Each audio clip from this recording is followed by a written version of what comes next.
The lecture was nearly over. Professor Reitmack had one last piece of advice for the students of the Military Academy of Stone. He had been looking forward to this moment, and this year he had found some truly wild examples. This was going to be fun. Finally, never, under any circumstance, anger one of these species. They are warrior races, and a conflict with them would be devastating. As the students were reading the list, a few hands rose. Reitmack was savoring the moment, probably his favorite of the class. He asked with a malicious smile, "Yes? What is your question?" "Excuse me, mister. Isn't there a mistake on your list? What are the humans doing there?" "Well, there are many kinds of warrior races. There are species like ours where the government is a military junta, and as such their army is very powerful. But the humans aren't in that category, clearly. Others might be naturally good at killing, have an honor code pushing them to fight, or are simply paranoid. But the humans aren't in these categories either. No, they're in their very own category. Natural weapon designers." The students didn't know what to think of that. Well then, time for examples. He would start with a classic.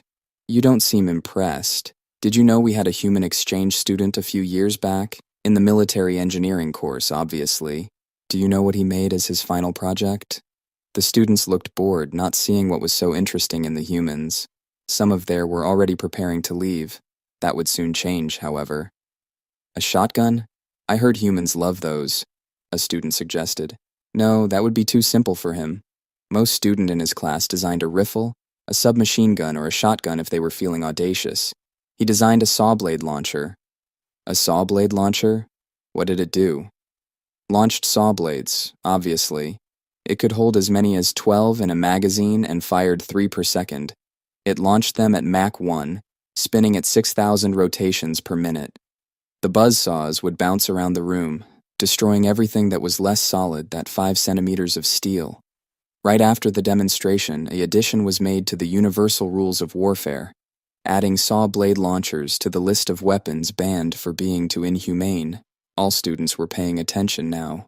And if you still think declaring war to humanity would be smart, I'll have you know that a collective of humans, scientists, and engineers designed, in their free time mind you, a planet-destroying laser.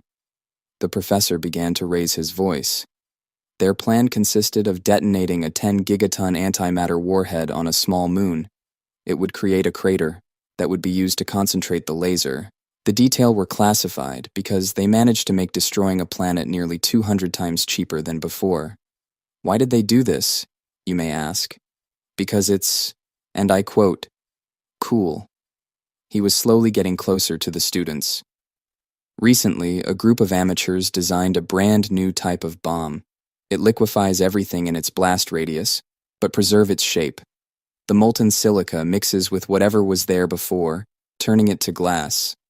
What could push them to create such a horrible weapon? It made a mildly funny pun about the nuclear annihilation of a planet in their language.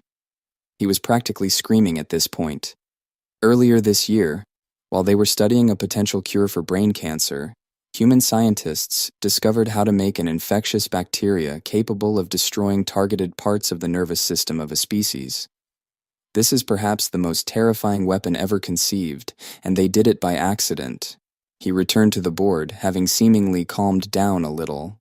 Now, if this is what their civilians can come up with in times of peace, can you imagine what their military can design in times of war? Oh, and don't even get me started on the mechs. That will be all for today.